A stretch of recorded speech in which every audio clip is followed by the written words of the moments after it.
I was pacing back and forth, and every time I just started pointing at the poles, and people thought I had some sort of weird spasm. But like, you just take points. That they said from the stadium, and he did say in his mail, first game live. John Smith, 100 caps against the All Blacks. We lost. Jean de Villiers, 100 caps against the All Blacks. We lost. We like the situation. We like our backs against the wall. Also, we beat the side. We know we can. Yes! How? Continues. The dominance continues. To the lads! There it is. There, he just could. Okay. We're going to bring out the gold. Come on, stack.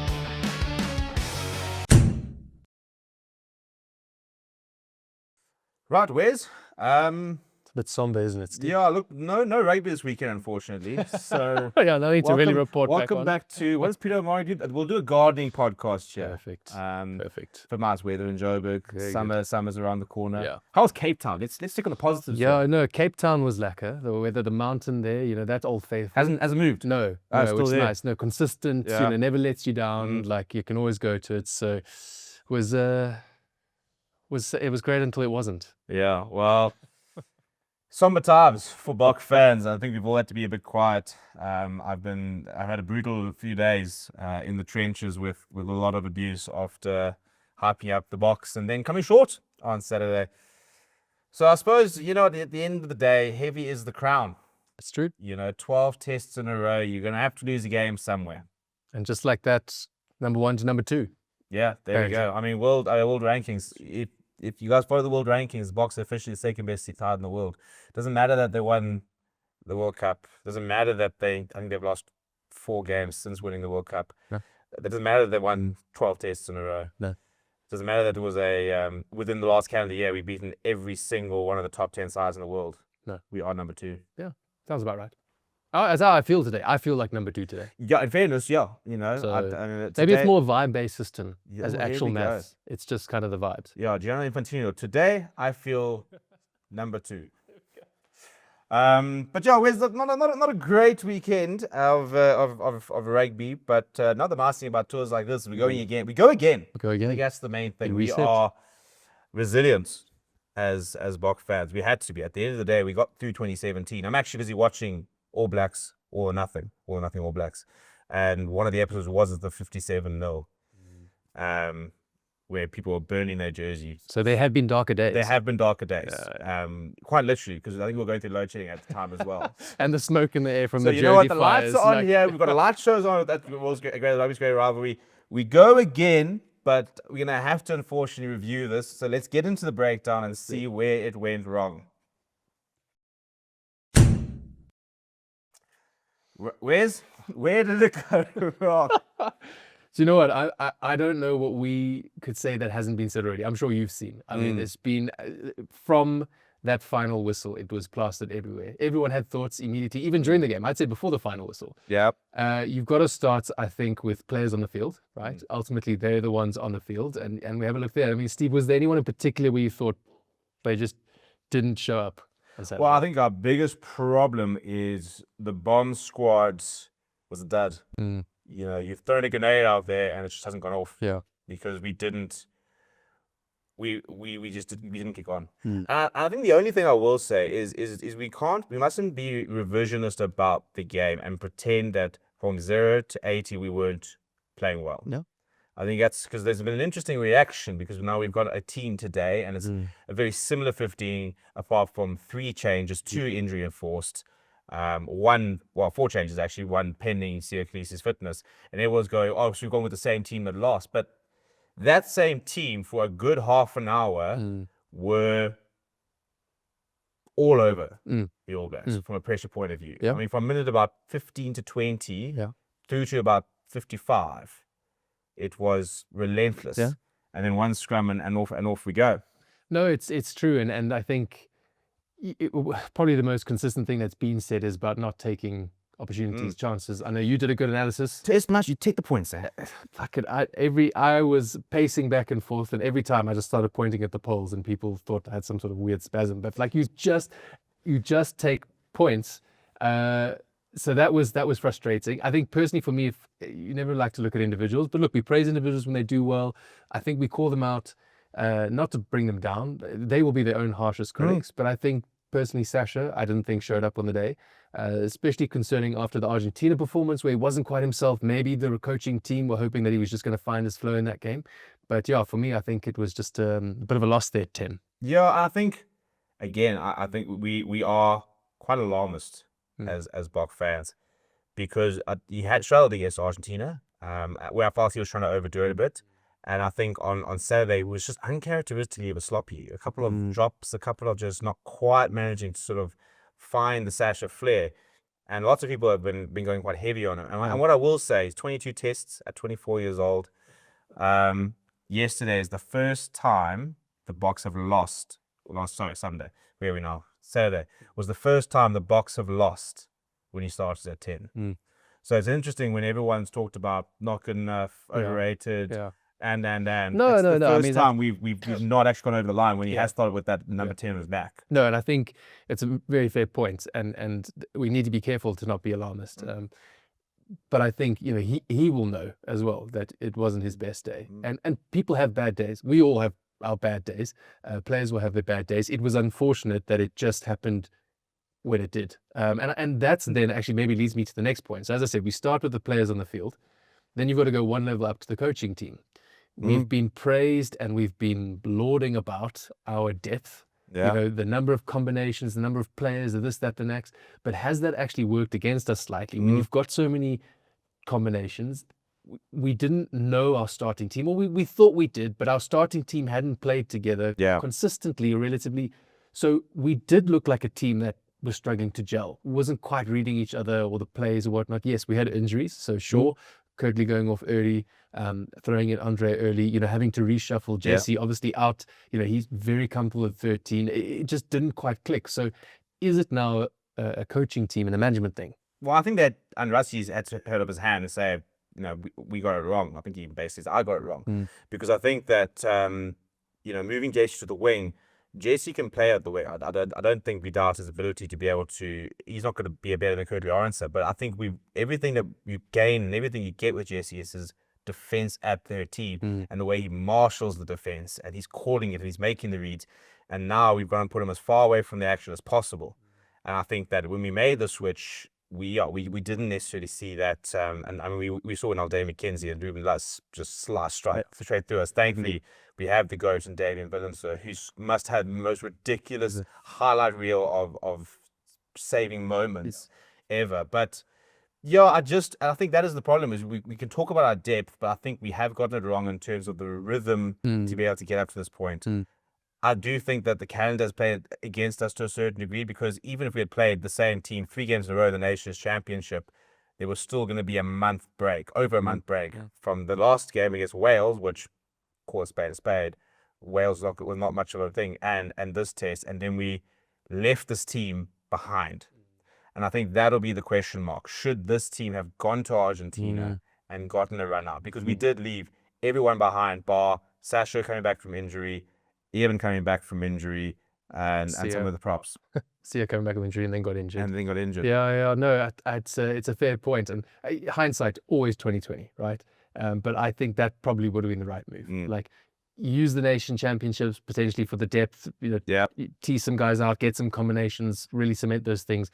But I reckon Argentina should have been almost the starting side we would have seen on Saturday. Yeah, and I suppose, again, we talk about hindsight, because the whole thinking was, well, I can stay here, it's a bit more of a controlled environment, you don't have to worry about injuries. I mean, we did see her get injured at Argentina, but there was 2 weeks. You know, you would have been able to have gotten back into camp down here on Tuesday or Wednesday. You could have had a couple of days off and still had a full week's prep, go again, type of thing. So yeah, maybe in hindsight, we got the Argentina selection wrong. It probably doesn't help as well that, you know, this team apparently stayed behind. They played like basically a practice match against the Lions. So the Boks have probably lost 2 in the last couple of weeks, because I'm sure the Lions did one over on them. 100%. But I suppose it does call into question, do we have, inverted commas, this depth that everybody speaks about? Now, again, 12 matches in a row, very different teams throughout that. I think we do have the depth. I don't think we can look at one match where we lose and now say, oh, we don't have the depth. An interesting one I want to go on to is a lot of people are getting very caught on about this is an aging team. And you know, we're not bringing enough of the youngsters in. And my biggest problem is, if I look at our top players of last week, and Oxenschede, not in his early 20s, Jasper Wiese is not in his early 20s, you know, you've got players who, and Ches and Colby's one of the older players, ironically last year, Kobus Reinach probably had his best season ever. And the same people saying that this team is aging and getting older are now very excited that Deon Fourie is into the side, who's 40 years old. Where do you sort of stand in terms of finding that balance? Players getting older, players coming in younger, and the aging players versus your new players. Because at the same time, we just made Sacha didn't have a strongest game, and he was, I stand to be corrected, I'm pretty sure the youngest player in that, well, him at Port-of-Venice would have been the only one younger than him in that side. Yeah, I mean, I think it's definitely a balance. You need those old players for the guidance. Also, a lot of the off the field stuff. Like again, just walking the guys through. I mean, becoming a Springbok, I think we can confidently say now is probably the what am I trying to say here? I'm trying to say like celebrity status has never been bigger of being a Bok. Yeah. Right. So there's a lot of off the field management stuff that I think the older guys will help the young guys guide through. So if you want the best out of them on the field, actually they need that mentorship off the field. I think for me though, the whole thing about age is it should be form. Like if the Oaks are in form, I'm sorry, you can't look at Deon Fourie and think, wow, he's too old. If you know, yes, okay, for some positions, unfortunately, form is tied to age. Like your wings generally, right? Your speed and all that kind of stuff is tied to the youngsters. Mapimpi's not there for a reason. He's slowing down, right? Unfortunately, at the end of the day, and he can't. Some players reinvent themselves. Yeah. Especially in the backline, you'll see players who will reinvent themselves and maybe a positional switch, maybe from wing into the centers, or they'll have to try and find a way of how do I add different skill sets so I can maybe be a bit of a different threat. Yeah, no, absolutely. And I mean, it's like, as you say with Kobus, right? I mean, I thought for a long time he was done there. We didn't see him around, and then he's come into probably, arguably some of his best form ever, and he's in the side despite not being a young gun. So yeah, I'm not too concerned, to be honest. I think it's about form, and I think you've got to be forward looking. Yes, we need to be cognizant and conscious of the fact that the World Cup's in about a year's time now, right? And so how are they looking in a year's time? Yeah, sure. If all our guys were older, it'd be a concern. But I think we've got a good mix, you know. And I think the young guns need to be blooded. They need to lose as well. They need to go through that loss. And I think I've said it consistently here. I would much rather lose now. And I would much rather, I don't want to lose it, but I would rather lose the greatest rivalry series if we learn and we then can progress and win the World Cup. Like that's, you know what I mean? Like if we learn the lessons now, like I don't want to lose, but yeah. Well, that's what I said about Sacha. I said, you know, his rise to international rugby was horribly easy to a certain degree because he just, I mean, he started at 10, beat the All Blacks twice, started one, came off the bench in the other one, played against Ireland, made his debut, the whole thing. I mean, literally 1-1 against Ireland, beat Australia twice, beat the All Blacks starting at 10, beat them coming off the bench. Argentina, great, Argentina last biggest year score ever in division. So, I mean, he's had 2 years where, I mean, last year they were, and not fans, not us, last year there were pundits basically saying that they think he could very well be on the best player in the world on form, and like the best 10. And this was some like, I'm trying to find the way to say, but there was some proper players that talking about just how good he was. You don't just not become that. And something that people say, oh, Ruben Love streaks ahead of him. Ruben Love's a year older, and yet this year when he started the first test under 20 was his 4th test so far. Yeah. So you know he's so new to test rugby. He's only now coming through, but we are so that recency bias of here and now. Yeah. And we haven't done before. And that's why I think, you know, you've got, again, this is now the trials and tribulations. And I always look at Damian Willemse. When Damian Willemse came through, he made his debut at 19. And I think he came through and we saw a player there, but it took him a while. We didn't help up 10, then 15.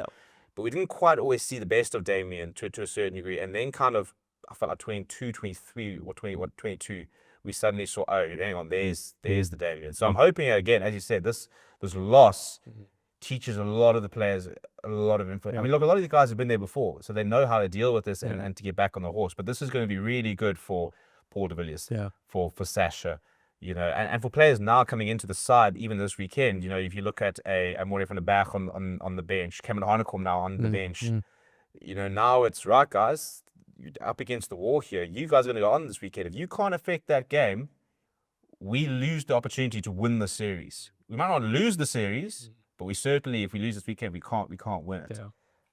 So lots of psyche things to do this. No, huge mental games, and it's always been Russie's the Stockton, he's in your head, and he's playing mind games, and there's a part of it for sure, but I just worry maybe it's become too much of the thing, and we'll talk about the early release now of the teams that come out early. Let's talk about it. Literally, we've released the team on Monday, 2 days after the game, and we don't actually have a fitness update because Sears starts pending getting through the week's training.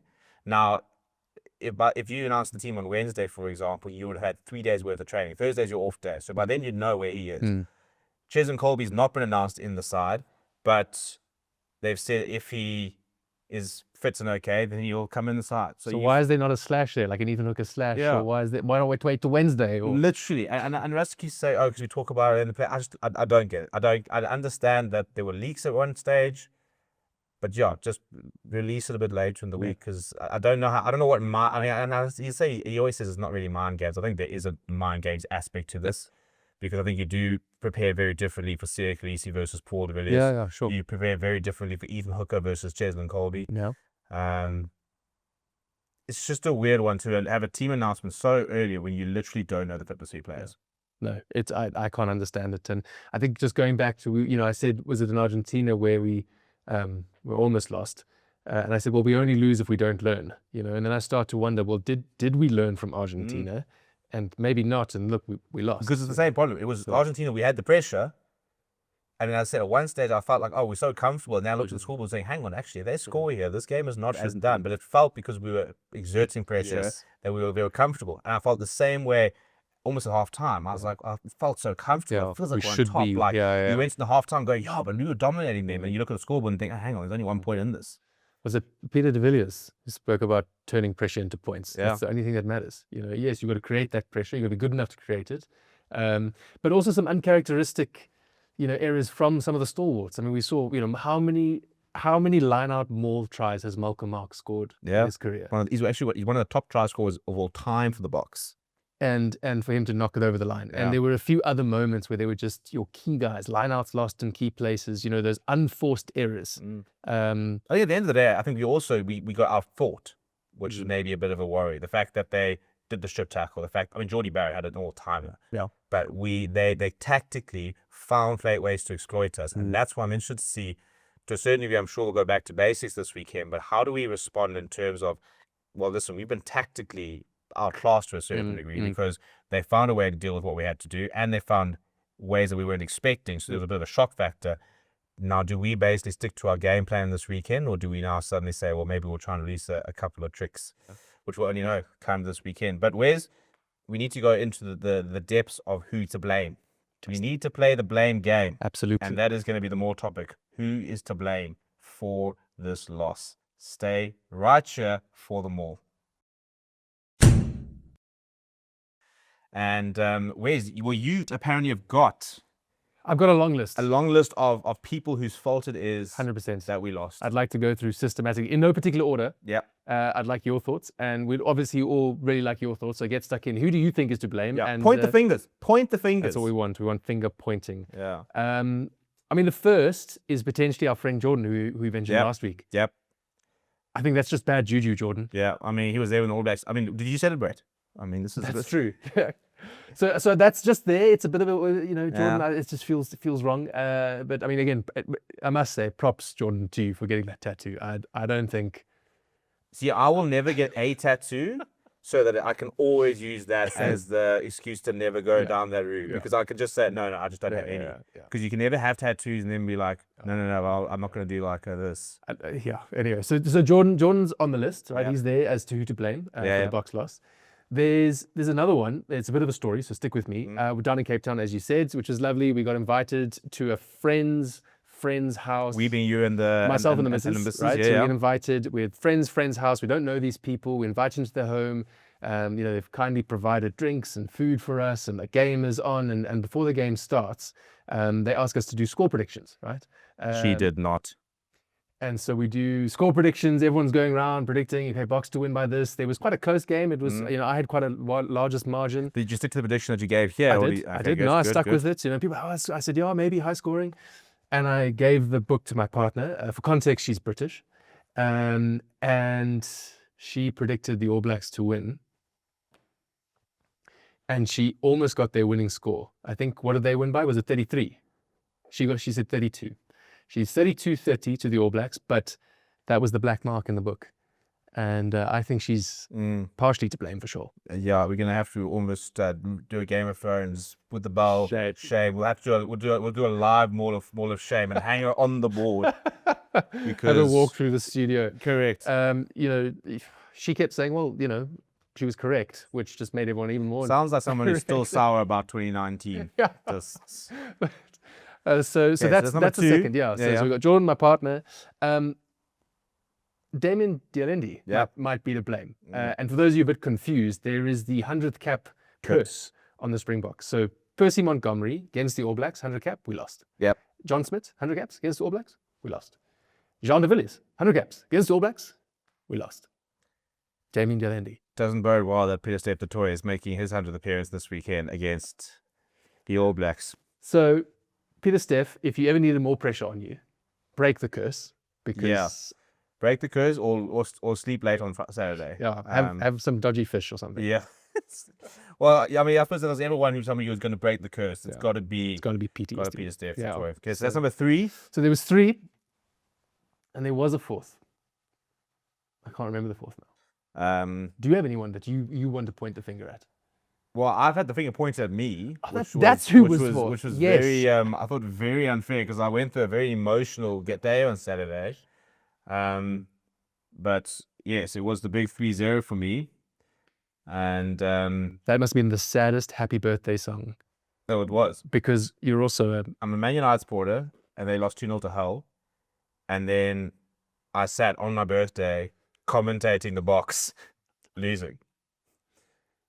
It was, and then had all the All Black fans in my comments just laughing at me. I was not respected. So I'm sorry. Okay, you are going on to this. That's 4. A question finger. Yeah. Do we point it at Matt Carley, the ref at TMO? Because I've got some thoughts on this. How do you think Matt Carley did in the refereeing of the situation? I mean, I think that my frustration at the moment just comes to the way it kind of it's all happening, like the methodology at the moment, the process. I think is my frustration, and we've seen it. We go to the TMO for this, and then we go to the TMO. I mean, literally at the time where we said, no, there's foul play, and we went to go and look at Jasper Wiese. We decided that wasn't a yellow card. And then they said, okay, cool. Now we need to look at this. And I'm like, we cannot start going play by play by play by play by play by play by play.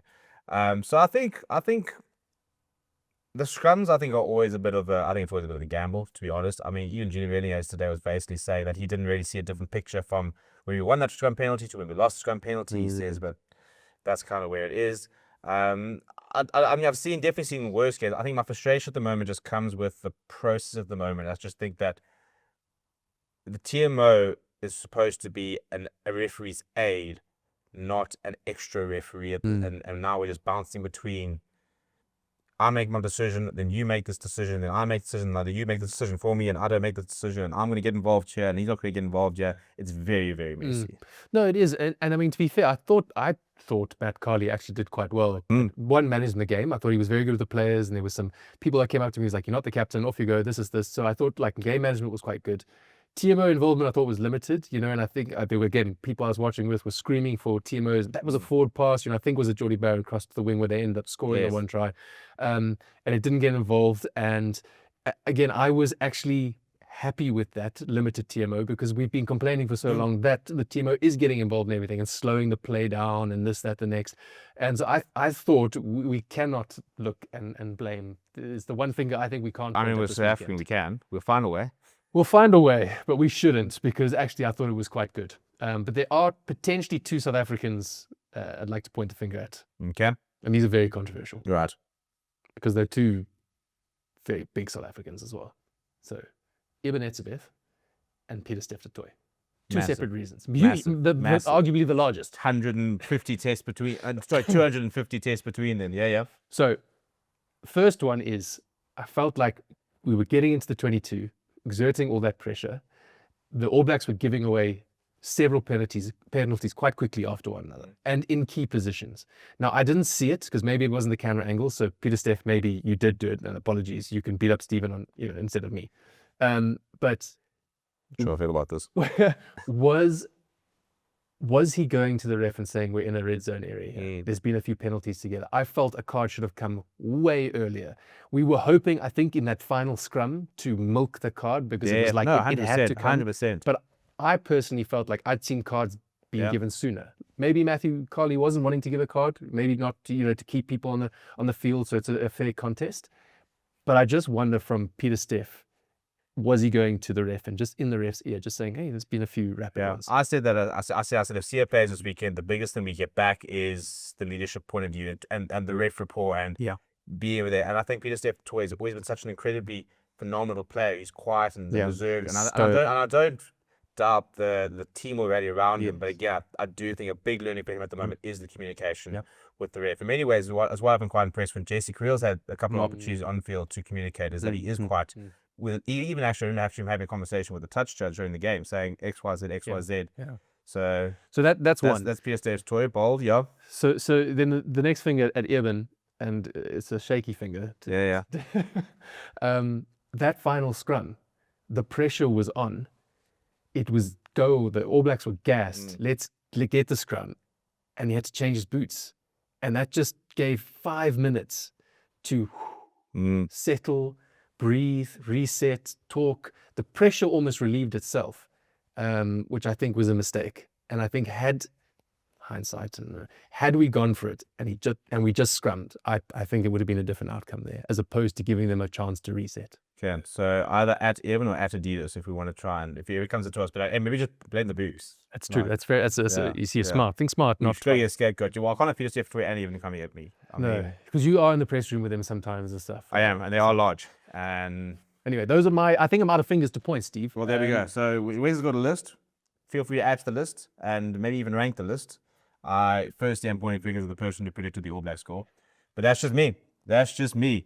Speaking of people that we need to shame and fame, let's move into the Maul of Fame, because this week it is a Maul of Fame, and we can also have a look at where the Maul of Shame was last week. So Wes last week, and we even DM'd him and said, listen, just by the way, and he even jumped in the comments saying, you got to do it for the content. But Jordan went to our Maul of Shame with this video, saying that he will get the All Black tattoo on his arm if the Bulls don't beat the All Blacks. Obviously, we know that happened. He has since gotten a tattoo, so we will be asking Jordan for an official photo. Our Maul of Fame and Shame is currently under repair. So unfortunately, much like the All Blacks scrum for the first 50 minutes, it has folded in half. So we will be getting a photo to put up. But that was the Maul of Fame last year. I mean, yeah, that's not where you got the tattoo, thankfully. Yes. Or there, but you did get it. We have a Maul of Fame candidate. Well, it's a bit of it's a whole situation. And that is for one of our longtime subscribers to him, who mailed us a couple of weeks ago and said, I have got tickets to the Ellis Park game. Basically said he bought tickets for the wrong game, was trying to get for Cape Town, got for Ellis Park, and he said instead of trying to get a refund or trying to sell them, he said I'd rather give them to you guys, and why don't we just give them away to somebody in the community. So shout out to him, because we did a giveaway on Thursday, and there are winners. George Lopez won, and that was a photo that they said from the stadium, and he did say in his mail, first game live. That's so cool. That's such a cool story. So to hear making Bok fan dreams come true. It's the little Absa Bok jersey from a few years ago. Unfortunately, they have yet to go watch a game live where we win. Yeah, so not the result. Maybe fingers can be pointed at them. First game and we lose. Yeah, part of the sodding list. So we're gonna have to rate that 3, 5, 7 for next week. I'm at a 7. It's the coolest thing we've had so far. Someone willingly giving out their tickets and saying, "Let's give it to the community. Somebody will enjoy them." Yeah. And then a community member who's never been to a live game to win it as well, which is cool. And go to their first Bok game. No, it's an absolute 3 from me, because Tahir's a numpty for booking the wrong game. True. No, Fair. I'm kidding. Yeah, Fair. absolutely. That's just a joke. No, it has to be a 7. I mean, it is so cool. And again, coming back to rugby values, lucky that he got involved. And hold this of is you the Rugby guys. Values tour at the end of the day. You know, Yeah. I mean, if we don't get at least 4 or 5 more videos of sweeping the sheds, Yeah. then this tour doesn't actually qualify as a tour. So no, it's a 7 from me as well. We'll get scores from producer James. Guys, don't forget to give us your score. What do you think of Tahir's generosity? Do you think, and then George getting to watch the game. Do you think it's a 3, a 5, or a 7 points for our Maul of Fame? It's a really cool story.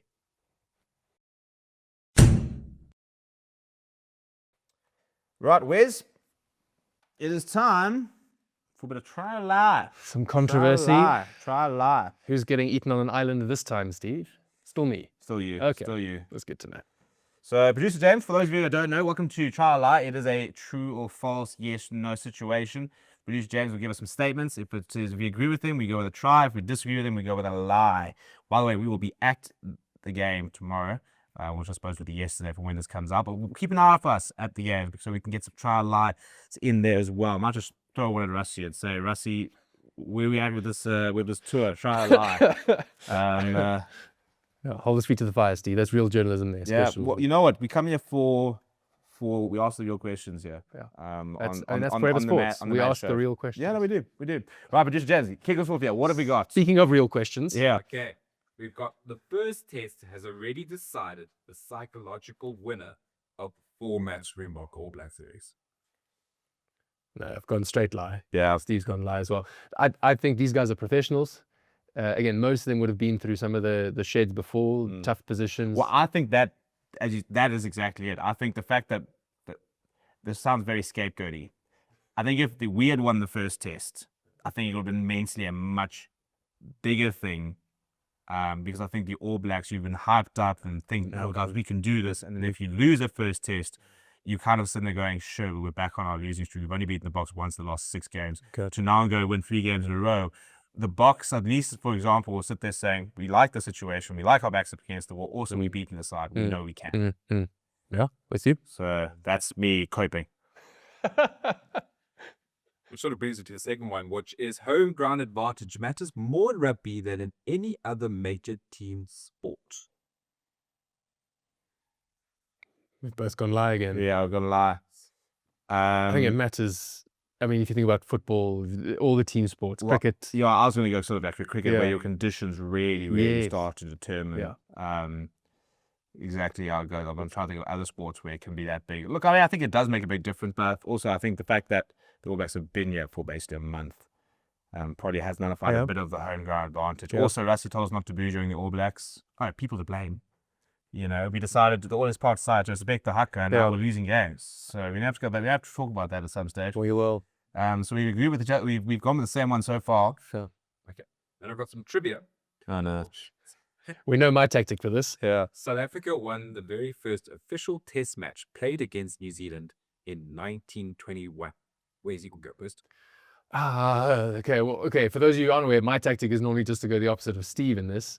So I'm gonna say it's a lie. I'll back the lads. I'm gonna go with a try. It was a lie. Yes. New Zealand won the first test 13-5 in Dunedin in August 30th. Fun fact, go look at all those old time scores. The scores used to be so low, hey. Like, because Oaks properly low. But first of all, the professionalism, you know, they were working like 9 to 5 jobs and then playing, as well as smoking a pack of cigarettes a day. Yeah, no, and like, they were coming from the pub to the game. But like, when was the last time you saw a 6-0 game in the modern era? Yeah, no, exactly. But Bring it back as far as I'm concerned. My partner's first score prediction, she said, 2-1.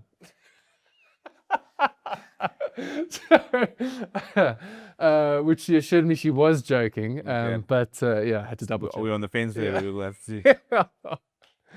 Okay, producer Jay, what do you got? Okay, then I've got the players' worst professional defeat teaches them more than their greatest victory.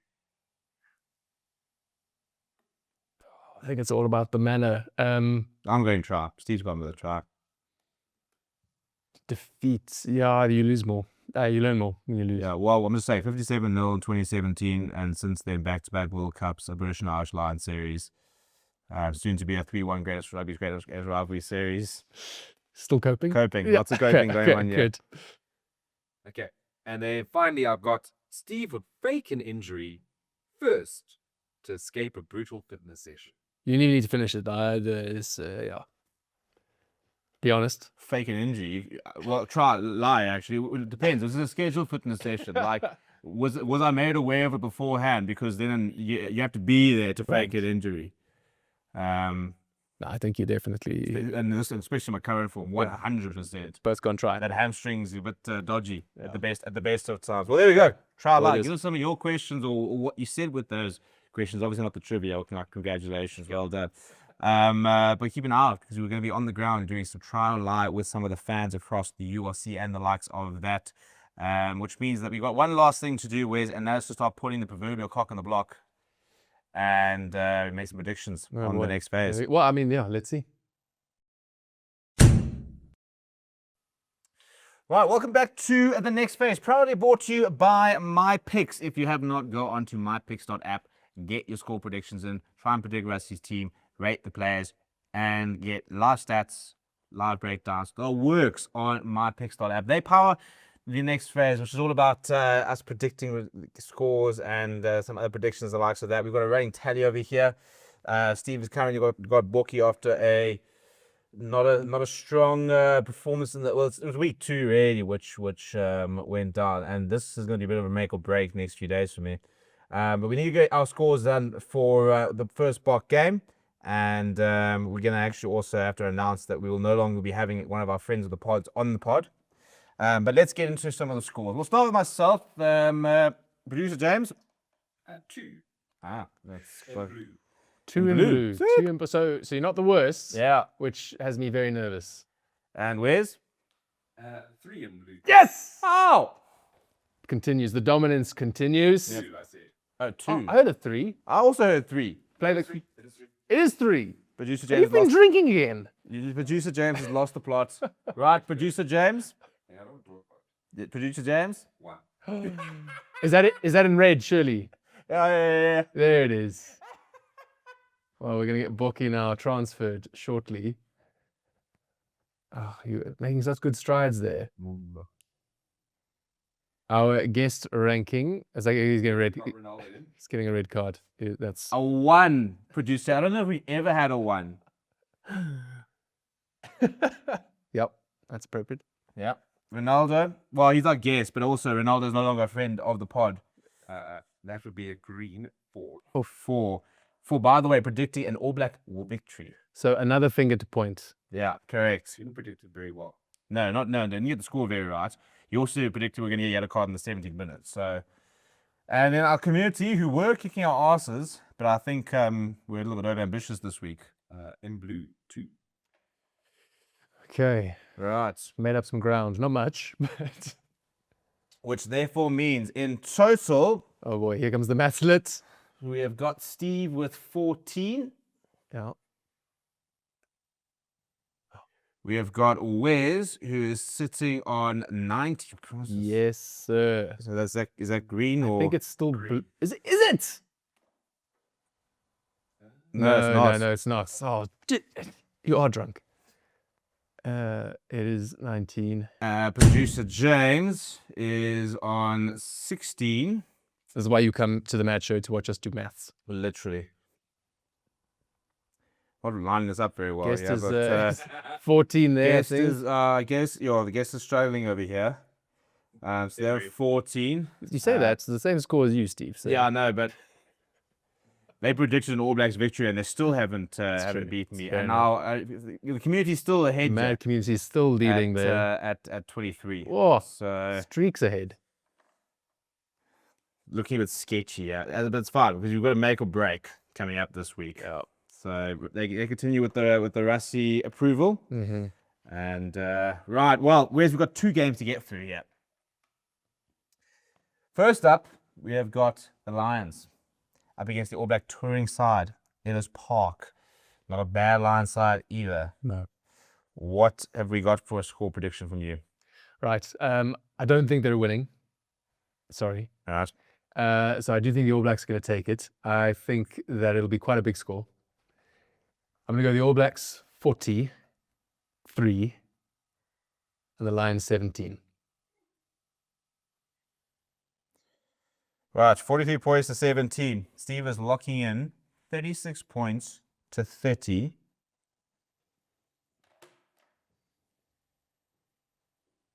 What's happening? To the lads! There it is. There, he just could. Okay. All right. We're Sorry, going to bring everyone. out the gold. Come on, stay.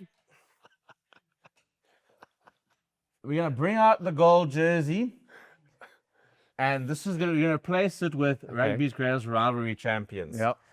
After tomorrow night, which will have been last night, so by the time you get this, Lions will officially be the #1 ranked side in the world. On the world rankings, it will say Lions.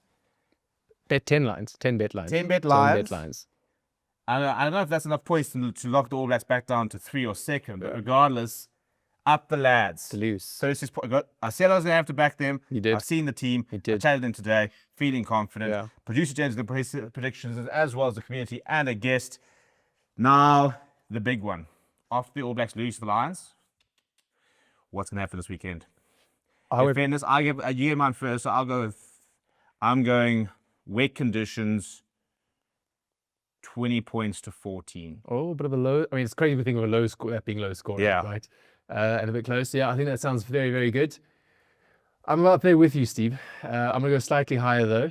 I reckon Springboks 25, All Blacks 19. 25 to 19. So you basically gone my exact score with about a try each. Yeah. Nice. I like it.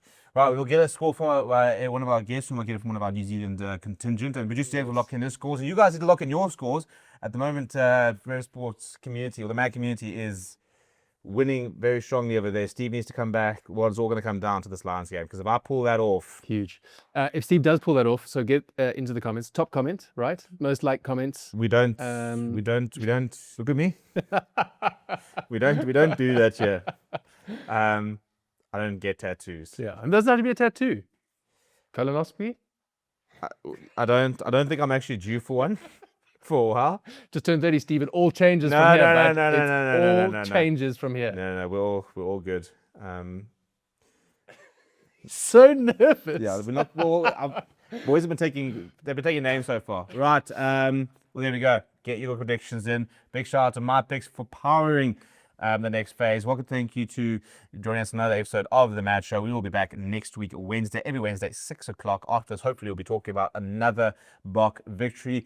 Wes has got a week in Johannesburg. It's pretty unheard of. I know. Have to actually work. Yeah, well, at least, after this weekend, hopefully, we'll have a bit of a happier episode if the Boks do win. Smash like on the video, subscribe to the channel as well. Check us out on Spotify and as well as all the socials on the Mad Show ZA. And we'll see you all next time.